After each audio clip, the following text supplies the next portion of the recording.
Because I love words and language, whenever I see the word penis, I rearrange the letters and see the word spine. I see pencils. Do you? Yeah. I see C and L missing. Ah, it's nice. Yeah, pencils. Yeah, it may tell us something about your experience with men as well. Deathling community.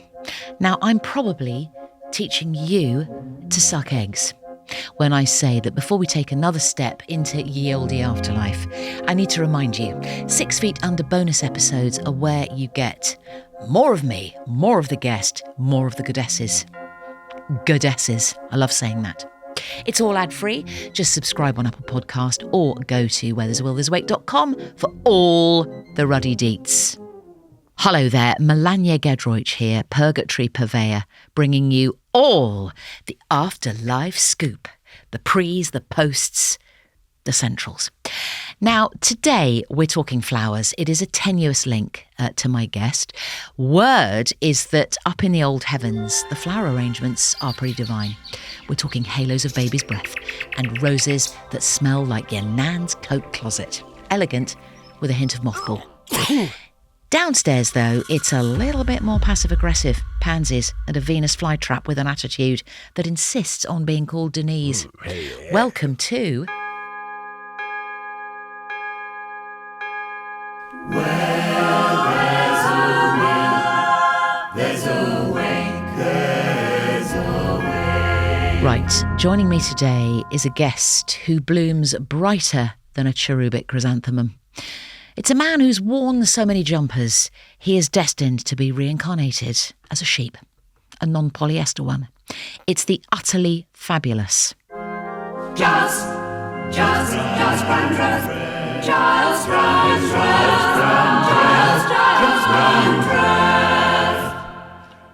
But I'm not wearing a jumper. Gyles, that was my first question. Why the heck are you not wearing a jumper? And this is extraordinary that I'm not, because I do have one for funerals. I've one for every occasion. What's your one for funerals? Well, it's one that I got back in the 1980s. I appeared in the 1980s on a program called TVAM, yes, which was the first commercial television breakfast program. Anyway, I appeared on this station for 7 years wearing novelty jumpers. And was that your idea, Gyles? The novelty jumpers began in 1971 when I founded the National Scrabble Championships. There we are. And before you were born, I founded the National Scrabble Championships, and it was a very popular competition. And at the finals, a girl turned up, having knitted me a jumper, which was a bright yellow jumper with a Scrabble board, hand-knitted, so good, saying Gyles Brandreth loves Scrabble, in Scrabble tiles on this Scrabble board. With all the little numbers in the corners of the tiles. Exactly. Yeah, good. And I wore it. Photographs were taken of it, and I appeared on television in it. This is the 1970s. And I happened to know at that time a young advertising man called Maurice Saatchi. Became famous, founder of Saatchi & Saatchi. Yeah. And he said to me, Gyles, you should wear these jumpers on television because all the research shows when people are watching TV, 83% of what they recall is what they see, only 17% what they hear. Interesting. You may think you're interesting. No one is listening. But they are looking. And you are not necessarily a looker, let's face it, Gyles. I beg to differ, Well, Maurice Saatchi. Thank you very much. very, I'm sure very our sweet. community totally in agreement. That's very, very sweet. But he said, wear the jumpers. So I wore the jumpers, and he told me to wear the jumpers with the motifs quite high up. So they'd be seen in that certain shot. Sure. Above the desk. Above the desk. Come so on. I began wearing the jumpers, and then I realised, Clive, do you remember Clive James? Certainly do. I remember him saying to me one day on TVAM, Gyles, those jumpers, very good substitute for an act. And yes, it cut to the quick, but yeah, no, I don't know. So I've been wearing the jumpers ever since. Oh. But at TVAM, we were live, and there was the fear that at any minute, the Queen Mother, the late Queen Mother, Queen Elizabeth the Queen Mother, who'd been married to George VI, might die. She lived to be 101. Yeah, she did And very she didn't well. die then. But there was a fear that she might, and so I had a special black jumper made. But it was sort of a regal black jumper. With her face on? No, not with her face on. It was totally black, but it had sort of kind of gilt trimmings. It's like epaulets. Yeah, well, I should have worn that today. Oh, listen, more of that. Hold that thought. We're going to let these guys sell you something. Right back with you in a minute.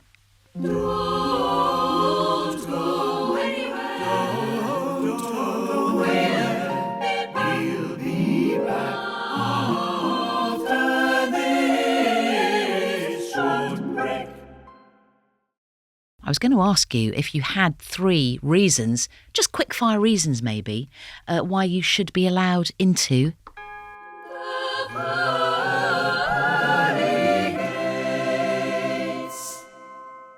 Do you want to go through the pearly gates, for starters?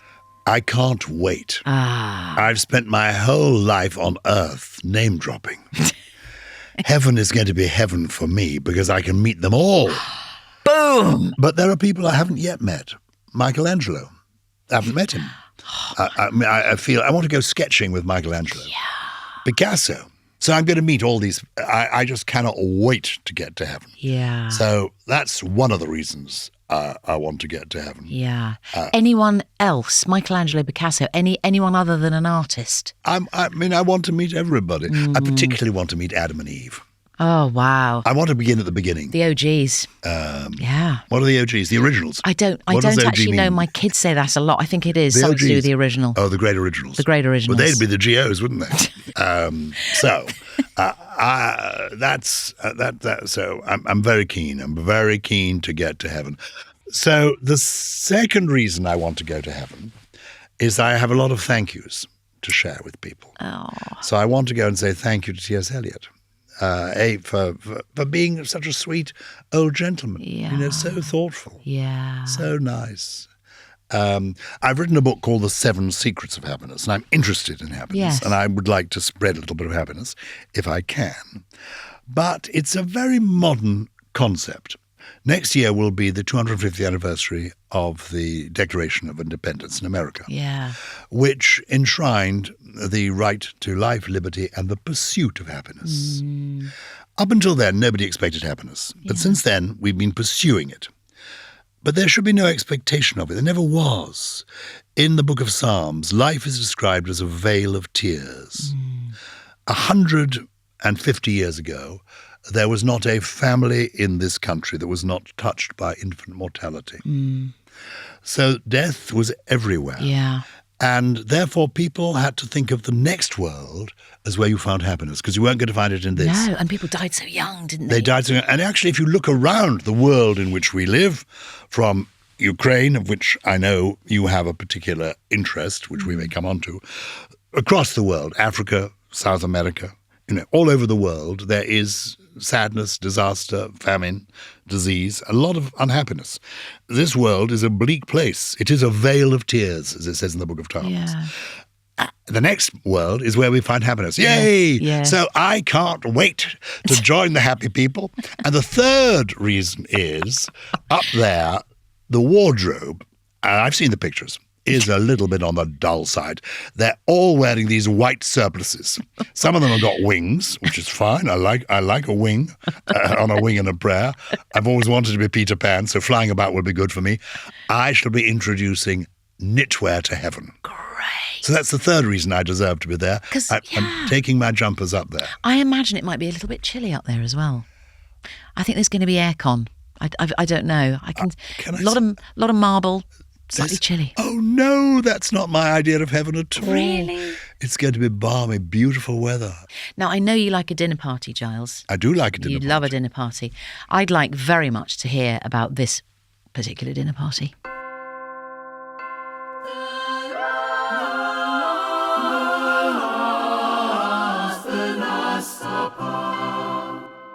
So what were you eating before you died, Gyles? What would be your absolute celestial hope? Cold baked beans, fresh from the can. Wow. My wife and I have got simpler and simpler in our tastes as the years have gone by.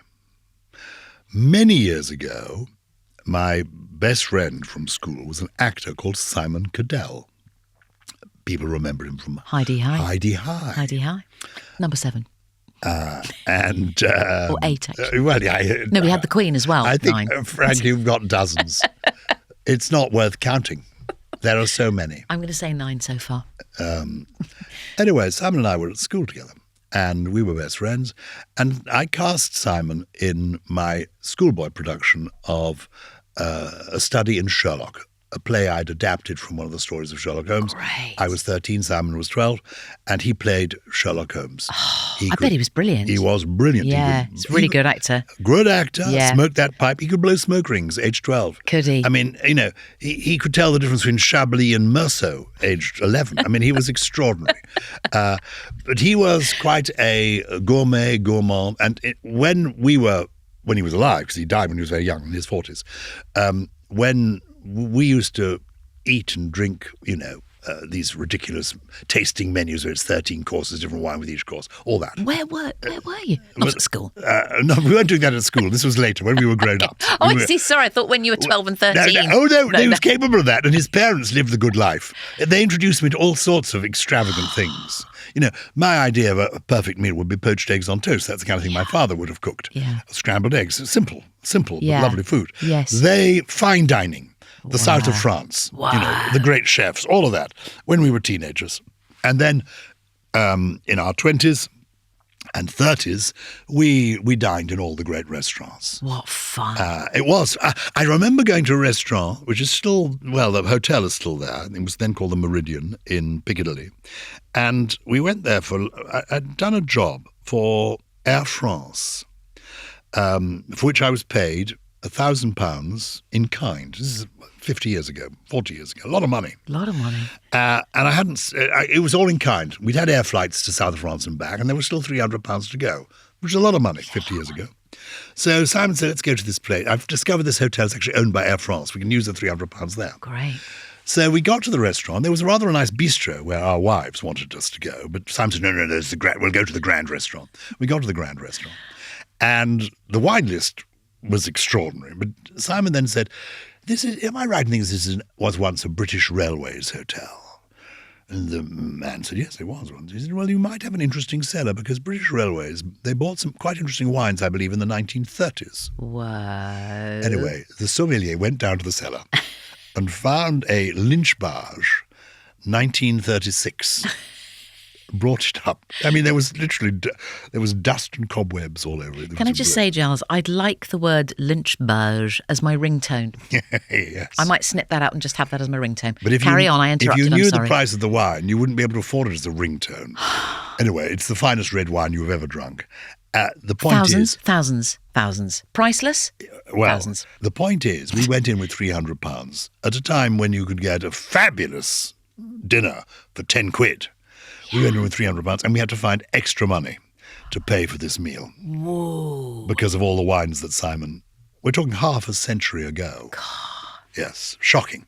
So as the years have gone by, we've been paring down. And in recent years, my wife doesn't cook, I don't cook. So we basically eat food supplied by a company called Cook, where they do frozen meals. Love Excellent Cook. Frozen meals. Yeah, exactly. Love Cook. And their spinach bhaji is absolutely banging. Good. Have you tried? A banging spinach bhaji. A banging spinach bhaji. It's really good. Well, I probably have tried it. Because... And their Christmas food. We did a whole Christmas for Mum, actually, with Cook. Oh. A few years. It was bloody delicious. It's better. We once did an M&S microwave Christmas. Not bad. The Crown? Just the Crown? Turkey Crown? Well, no, it was 7 different portions for all of us. Wow. We lined up by the microwave, popped them in. It was all over by 1:15. It was a bit disappointing. Was it quite delicious? I do love a microwave M&S meal. I do. But I no longer know what I'm eating, because there's a place called Orion's in Chelsea, where they gave me some fitness tips. Right. And they wanted to improve my diet. So I told him, the guy who's the nutritionist, who's called Gideon. Oh, I said, I've been reading your Bible. I keep it in my bedside table. Anyway, a very nice guy who gave me some exercises and wanted to look at my nutrition. And I said, I eat at Cook. He said, well, some of the things there may not be good for you, because you're a pescatarian, your wife's a vegetarian. There are things you may be missing. So I said, well, you choose the Cook things. So he chose the Cook things for me and ordered them. So they've all arrived in the freezer, and I just take it from the top. I don't even look at what's on the label. And I put it in the microwave, and it's 4 minutes, stir, 3 more minutes, serve. that's what we eat. We've now become even simpler. And my signature dish was baked beans on toast. Oh, nice. With a bit of cheese grated in there, or yeah, those are the days. Yeah, Did a yeah, bit yeah. of that. Oh, God, yeah, we overlarded it too much. The toast was a bit too burnt. Too much butter. The baked beans, the grated cheese, pepper. You don't need any of this. You don't need it. We gradually pared back, and then we thought, actually, let's heat it. Just heat the beans on their own. Wonderful. And then I thought, this cutlery, this crockery is getting in the way. Let's have a simpler life. So now they have these ring pull cans, so you don't any longer risk cutting your mouth with your fingers on the edge of it with a screwing there. as Keith Richards did once. Did he? Before a gig. I had tickets to the gig, Gyles, at Wembley, and he had done that with a tin of tuna. No. He'd gone in with the with the tuna. No. Split his lip. Anyway. And did he pull out? That was what we were told. That was what the audience were told. But I have a little bit of beef with the baked bean fraternity. The low salt version, not good. The low salt version and the low sugar version. Have you tried? I have. I'm not so keen, Gyles. Are you not? I like the if I'm going to do the baked beans from the tin, which I'm with you, I do. It's got to be for me the OG of the baked beans. Well, we might share a can later. Have we got to heaven yet? Are we still having the food? No, we're on the food. We've done the food. We've done the food. Cold baked beans, fresh from the tin. Beans. When I get there, Go on. I can say, hello, Mr. Heinz. Thank you very much for creating these baked beans. What about Barbara Heinz? Now, she's an interesting character, isn't she? Yeah, she certainly is. She's very interesting. Clarence Birdseye. The original Clarence Birdseye. Captain Birdseye. There was a real man called Clarence Birdseye. I didn't realise. I thought that was just a made-up name. The family were called Birdseye. And he was the pioneer of frozen foods. So when I get to heaven, it's going to be my kind of heaven. There's going to be sunshine. There's going to be Desmond Tutu saying grace before Heinz himself opens the can and Clarence Birdseye arrives with the fish fingers. Comes behind him with a frozen bit of frozen. But that's the point. Not God. Hey. Desmond Tutu said to me, "Oh, Gyles, the sweetness of heaven. We shall be so happy there together, you and I. The sweetness of heaven. You cannot imagine the bliss of heaven." Don't go anywhere. Don't go away. We'll be back after this short break. The death. Down to brass tacks, Gyles. We're so sorry that this has happened. How did it happen? What was going on? How did you die? On stage, mid-performance, always leave them wanting something more. Yeah. In fact, I may be doing another tour next spring. And I always say to the people in the audience halfway through the show, please, if I do die, or if I fall off the stage and, will die later, please don't go, please produce your cameras, video this, take selfies. This is what we want. This is a great moment. Keep the brand going. Keep the brand, exactly. Keep the Brandreth going. Keep the brand going. That's what we want. So that's rather what I'm hoping. So that's my, indeed, yes. I mean, I sometimes, about 25 years ago, I didn't feel very well one day. And I was making a speech, I think it was at the Savoy Hotel. Right. Like you, I do a lot of corporate work. And I was making a speech somewhere. I love the Savoy, can I just say? And that American bar. Oh, it's fantastic. Those cocktails. Yeah. Doesn't happen often, but occasionally. It's my joint second favourite hotel in London. Is it? Grosvenor House is my favourite. Really? Well, I perform a lot in the Great Room at Grosvenor House, and I love it. Yeah. And we have our Rosebud studio there. The Savoy I do like. There used to be, I could tell you so many stories about the Savoy. My friend Cyril Fletcher, have you heard of Cyril Fletcher? Yes, he used to be on That's Life. He was. Yeah. And I introduced him to Esther Ranson, which is why he was on That's Life. Oh, how interesting. But he was a great performer. He was brilliant. In the 1930s, he used to appear at the Savoy doing the cabaret with a wonderful black pianist and singer called Hutch, Leslie Hutchinson. Have you ever heard of Hutch? Never heard of Hutch. Hutch, heard of Derek Jacobi? Yeah, oh yeah. Derek Jacobi and his husband lived in a house that had once been lived in by Hutch. I thought you were going to say they lived in a hutch, and I was going to say, surely you can afford Hutch more. was an amazing. Listen to the voice. Listen, do you ever play music on this show? Just our Rathbones jingles. I know we should. Otherwise, we should. well, find people listening. Just say, Alexa, play Hutch. I will do that when I get home. Yeah, or Leslie Hutchinson. He sings and plays the piano. Wow. And he was enormously handsome. He was black. This is relevant. They were both doing cabaret at the Savoy, and Cyril Fletcher was allowed to go in through the front door, and Hutch had to go in through the staff door at the back of the building. And this is within our parents' lifetime. It's mad, isn't it? It's a mad, mad world. Mad world. And I wasn't feeling well. And I went to the loo just before the speech, and I thought, this is the speech during which I'm going to die. Oh, no. And no, I relished it. And I kept, is this the line? I kept going, and oh no, I've got to do one more story. And I spoke for far too long because I thought this is the speech in which I'm going to die. And I didn't die. And then... And you felt better? I didn't feel much better. And I left disappointed. And I was walking across Waterloo Bridge because I was going on the Eurostar. The Eurostar then this dates the story, went from Waterloo. Bridge, I'd forgotten that. And I walked along over Waterloo Bridge and I thought, I'm going to die now. This is very disappointing. Oh, Waterloo sunset. Yeah, but nobody here to take the selfies. Okay, no. Oh, so I've lived on another 25 years. So so that's how I'm going to go. Okay, lovely. A few people have said that, have mentioned performers that we've had on the pod. Yeah. Have said, I think it's a great way to go. And quickly, spark out. Yeah. Spark out, mid-show, Yes. audience loving it. Which jumper will you be in? I haven't yet worked out which one I'm going to wear in the coffin. Ah, that's important. I haven't thought this one through because I've got a big choice of jumpers. Yeah. How many have you got these days, Oh, Gyles? many hundreds. I used to have more than 1,000. Moths problem? But no, Good. because of charcoal in the bottom of the Oh, is that what you do? Charcoal and then tissue paper. Keeps the moths out. Charcoal. Yeah. Okay, good shout. I haven't worked that out. I need a proper funeral. Because I've got, this has given me a reason to live, to work out what my death jumper's going to be. And maybe I'm so glad, Gyles. if So I'm glad on we show provided that. for a number of days, I'll change. Yeah. Though, to be serious, what is interesting about death is the moment you die, you're not there. Yeah. I know this for twofold reasons, really. When my father died, my mother wanted to go and see his body, and we went to the undertaker's, the Chapel of Rest. And though he was there, he wasn't there at all. Yeah. I've been You there. know. Yeah. And absolutely. when my sister died, I was with my sister when she died. And They're very suddenly not there as well. yeah, It's quite interesting. exactly. The energy Yeah. left the room instantly. Totally. Yeah. Totally. Interesting, her daughter had flown over.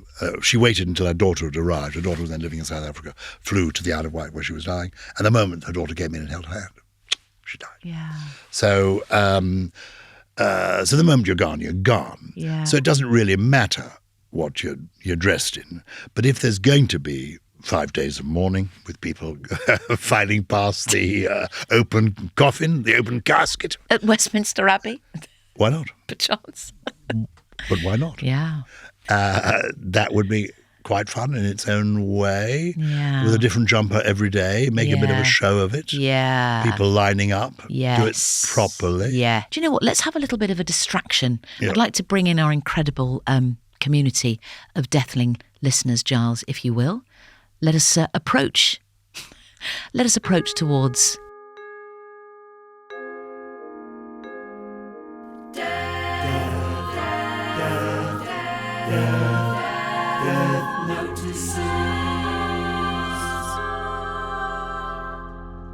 This is from Tim Green in Great. Hampton. Lovely. Lovely part of the world. Yeah. Hi, Mel and Death Pod folk.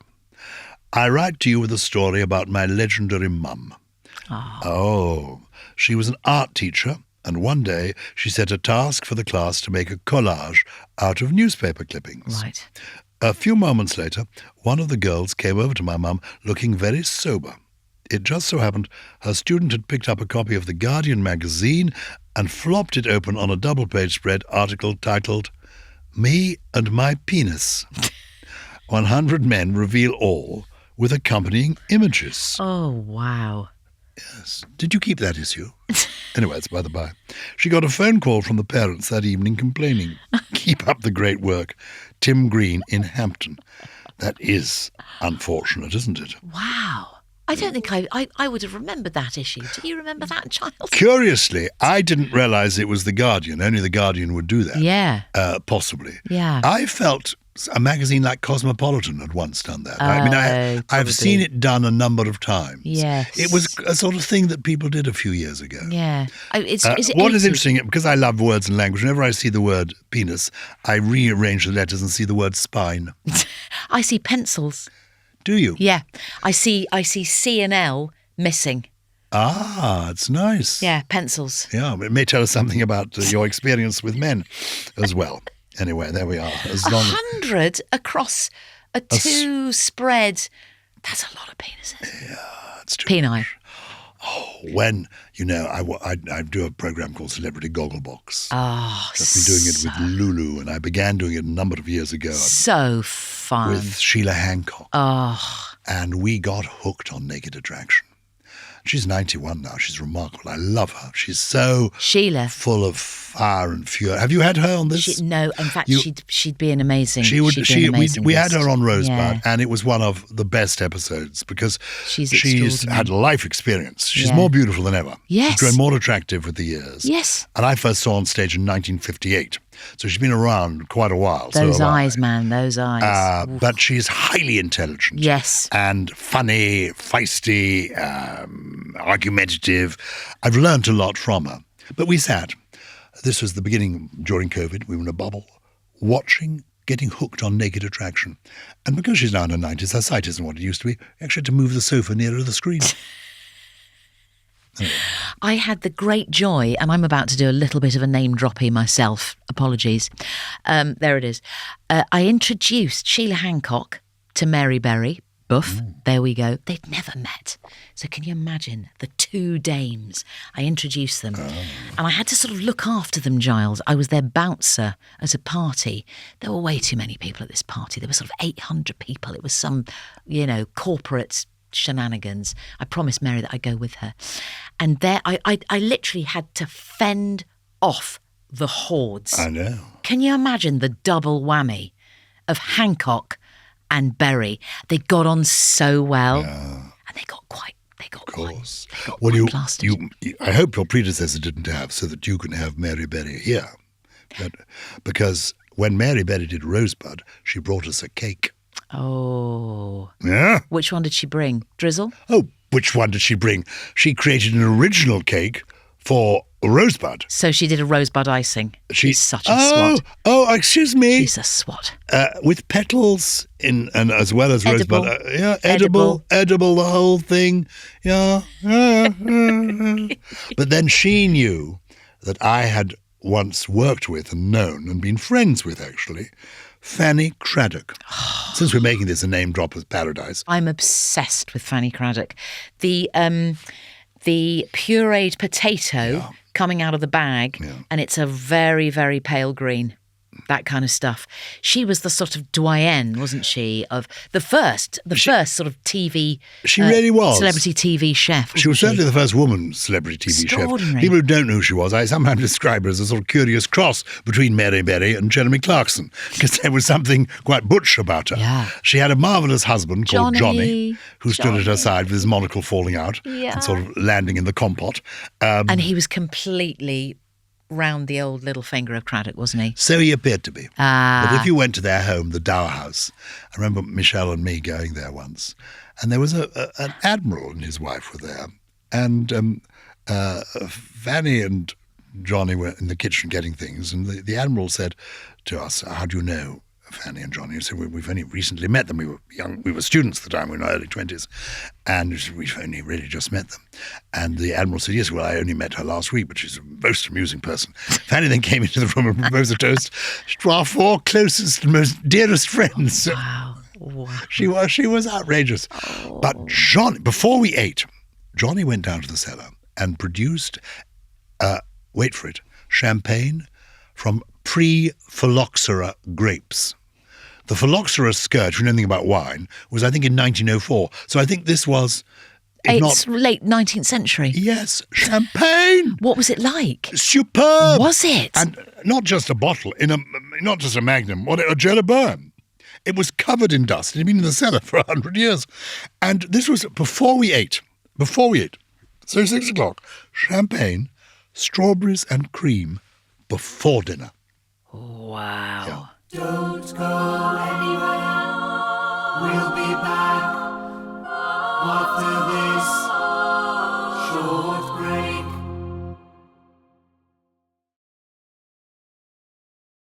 Right. Gyles, I'm actually now really excited about what's coming.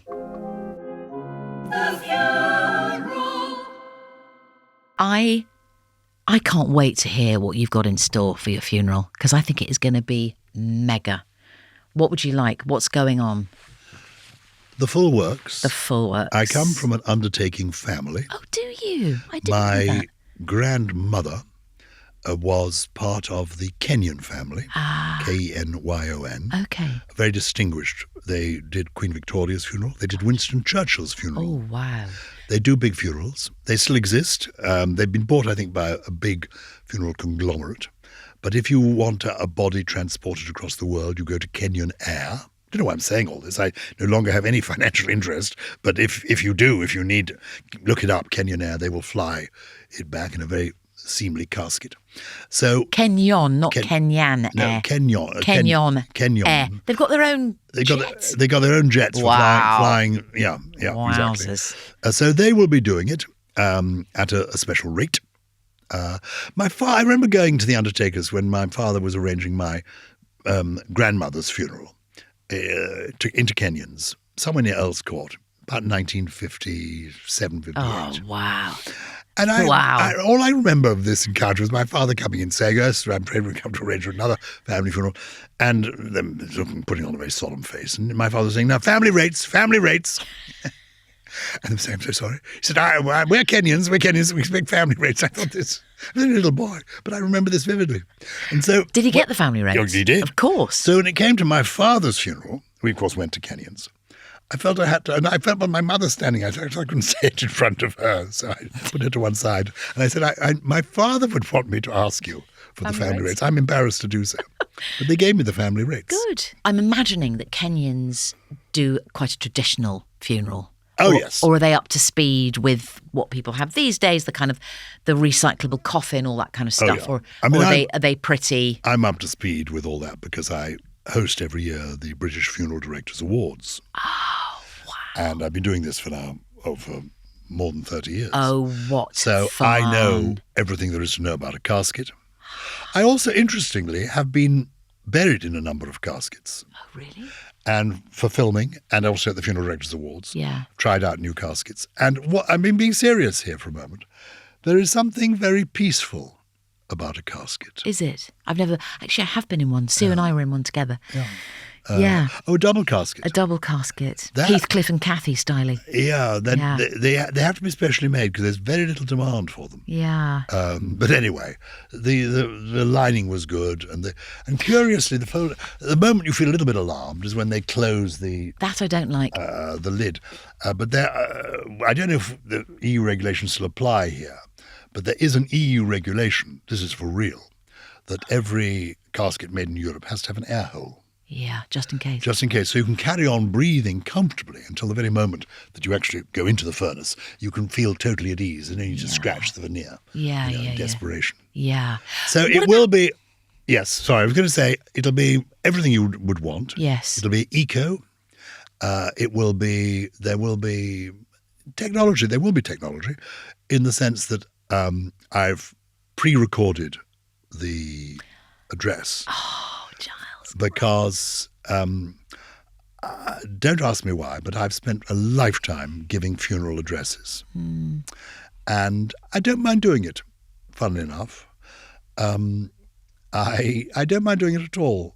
There's a satisfaction, to be honest, in doing it, standing at the pulpit, gazing out and thinking, I'm still here. There's a sort of bleak satisfaction in that. But I like doing it because one of the things that I think mistakes that people make is assuming that everybody there knows everything about the person who's died. And in fact, you do need to have a funeral address that there may be strangers. Well, there are often strangers. I remember going to my grandfather's funeral in Accrington. There were two old ladies at the back who just went to every funeral. They had no idea who my grandfather was. Oh, wow. They were just people who go to funerals. They just pitched up. Sat in the back. And Community. Enjoyed. Yeah, Yeah. exactly. So you do actually need to have a beginning, middle, and end to the story. So I feel there's a responsibility.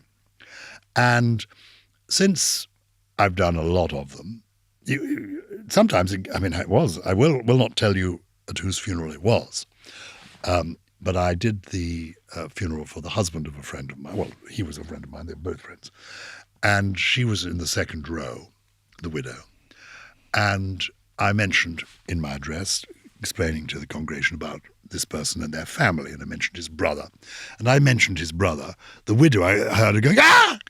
and clutching her neighbour.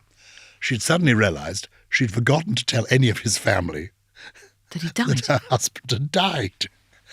And so none of his family was there. How can you forget? And it was only when I mentioned that his brother that she suddenly, oh God, I didn't phone him, I didn't tell him.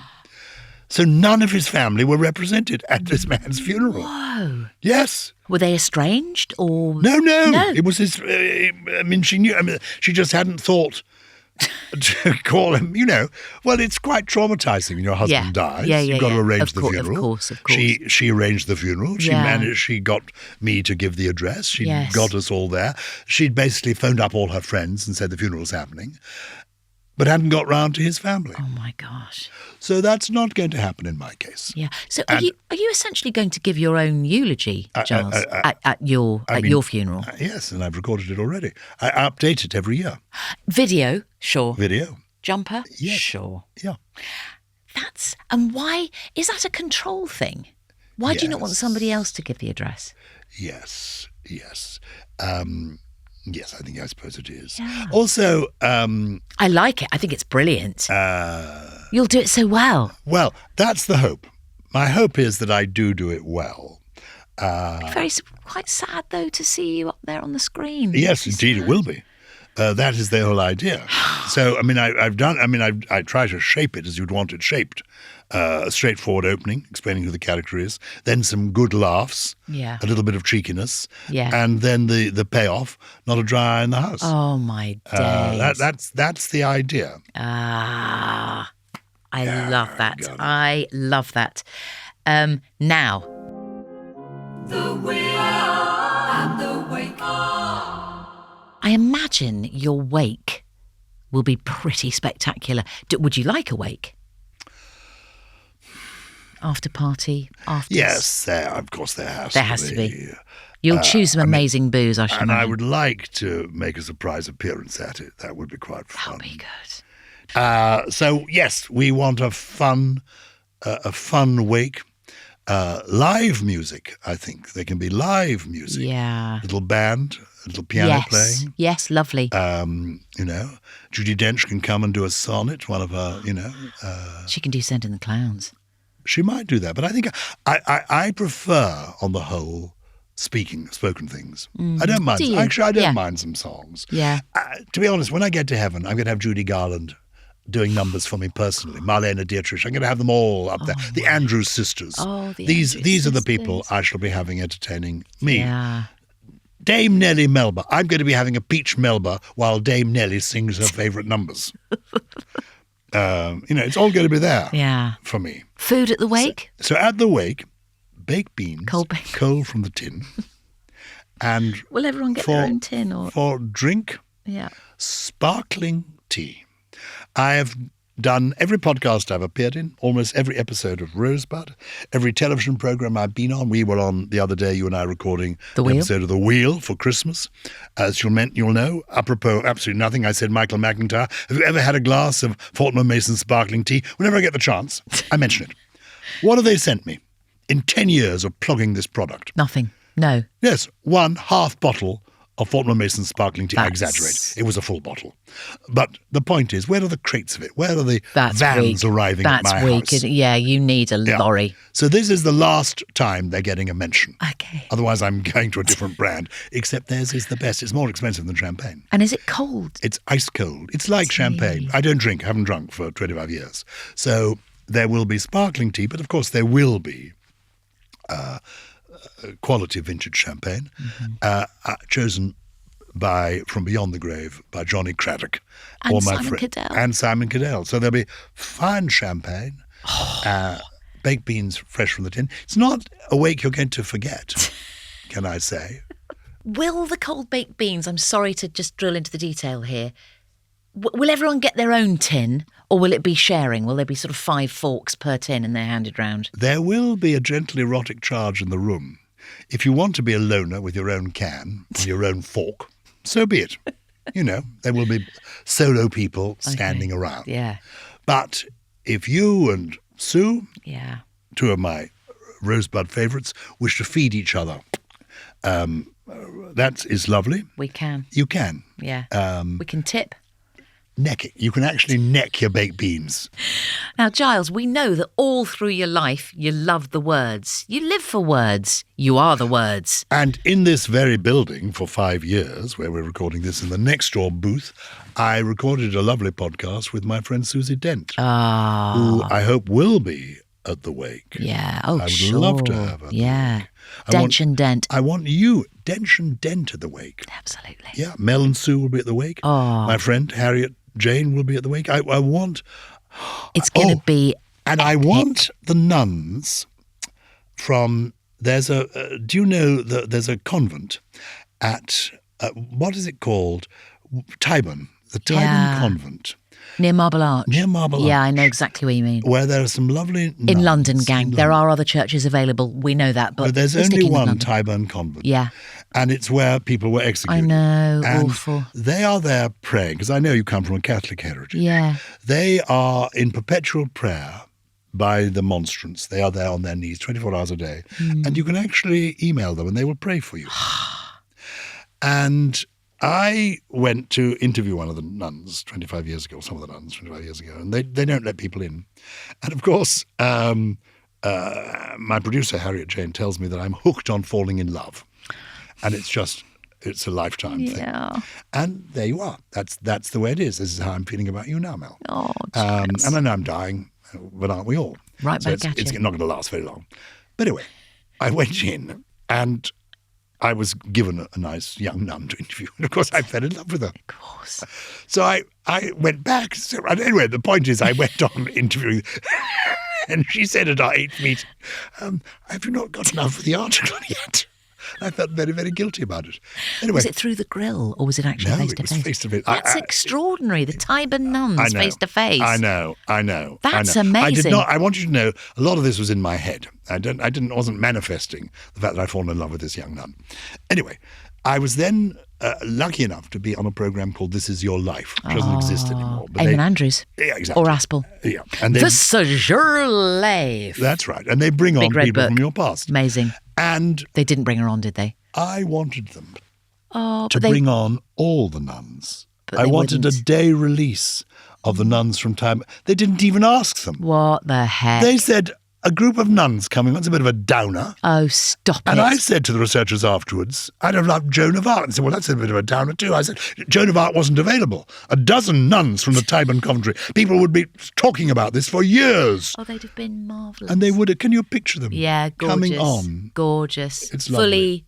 Fully, Yes, in their, in their yeah. full... Wimpled.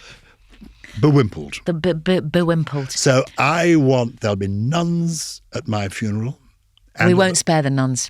We will not spare the nuns, Thank Gyles. you. Nunny, nunny, no. Exactly. Now, the words, Gyles, the words.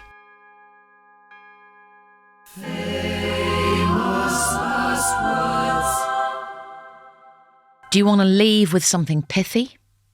Or how are you feeling about that? It could be Hamlet's last words, the rest is silence.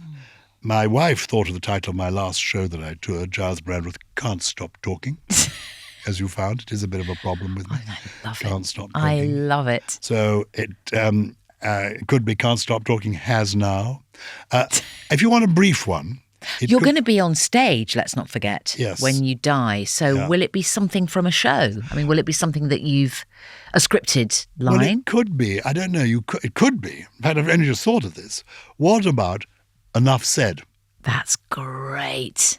Enough said. Enough said. Which brings us rather neatly, Gyles, to, and I'm gutted to say this, almost the end. What? It's all, we're just warming up. I know. I had some names to drop and I haven't yet dropped them. Oh, this is a bit disappointing, Mel. But look, as long as you agree to be on my podcast, Rosebud, yes, please, we can go on talking. And I can then ask you, I tell you, one of the joys, if you are an inveterate talker like me, one of the joys of doing a podcast is that you learn to listen. I mean, I'm being serious here. It's all about the listening. I was lucky enough to go to a school where the founder of the school was still alive. And this was the 1960s out of the school. The man had founded the school in the 1890s. Wow. And this man was born in 1863. Wow. Died in 1965, aged 102. Wowzers. Wait for it. He had been a friend of Oscar Wilde. Oh, my God. So I've shaken the hand that shook the hand, that held the pen that wrote The Importance of Being Earnest. So he told me, because I was interested in Oscar Wilde even as a boy, I said, oh, what did Oscar Wilde say funny things to you? He said, yes, Oscar Wilde said to me, never commit murder. Never commit murder. A gentleman should never do anything he cannot talk about at dinner. And then I said to him, was Oscar Wilde really the greatest talker of his time? Bernard Shaw said he was the greatest talker of all time. And this old gentleman said to me, Oscar Wilde, people thought he was a great conversationalist because he was a great listener. And people loved his company. And Oscar Wilde said that when it comes to conversation, talking is the craft. Listening is the art. More name-dropping can occur when our dear community of Deathling listeners join us, as I hope you will, on 6 Feet Under, which is our adjacent podcast. Oh, Lord, there's more. In another room. There's a little bit more. We go to the Chapel of Rest, or we stay... You can stay right where you are, Gyles. But I will be asking you, if you wouldn't mind, to spin that wheel. To do this, please. Spin, spin, spin, spin for your sins. Before we spin, I'd like to say thank you very, very much for coming. Yes. And being here. It's an absolute joy. As you said earlier, the joy about doing a podcast is you get to hang with somebody for actually a nice length of time, undisturbed. It's a privilege. You say hang. Tyburn. Yes, exactly. It all links back. You know, a forebear of mine, Jeremiah Brandreth, was the last person to be beheaded for treason in this country in 1817. I did not know that. What was his first name? Jeremiah. Brandreth. Oh. But thank you so much, Well, it's Gyles. been fun. And do start spinning. What happens when we spin this? All will be revealed. Okay. I'm going to spin this. Spin it. And that's goodbye. That's goodbye. Oh, Exactly. Mel. And then there's... And then I know. disappeared. Do I disappear into a cavern? Exactly. Oh. But fear ye not, because if you want to get more of amazing guests like the marvellous Gyles Brandreth, you can hop on over to 6 Feet Under. You can subscribe on Apple Podcast or go to wherethere'sawill.com for the finer details.